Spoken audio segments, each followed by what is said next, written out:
Hi guys! Good morning! Nandito kami malapit sa Alto Mama Bridge, watching the sunrise. Ang swerte namin, nakakita kami ng mga hot air balloons dito sa may Barwa City. Good morning! On the way tayo sa pa-industrial tayo guys. Tingnan yung lugar. Ayan o. Ayan. Ay, industrial.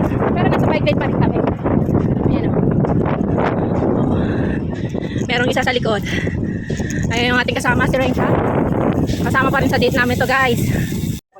Oh, chai muna tayo. Chai is life. Ano be? Chai is life. Ayan. Oh, di ba? Stop over muna bago umuwi. Chai is life. Kumain ka na? Chai tayo. Mga Pinoy nga lang daw ang nagkakape ng tanghaling tapat. Oh, di ba? Summer. Sabi? Sarap. Kung mga ibang lahi. Kaya daw tanghaling tapat. Nasa industrial tayo guys. Guys. Oh, mga KDA, nasaan na kayo? Ride din pag may time. Sayang ang bike. Ayan na yung mga kasama ko guys, nasa harapan. Si Domeng at saka si Be, si Renka. Uwi na.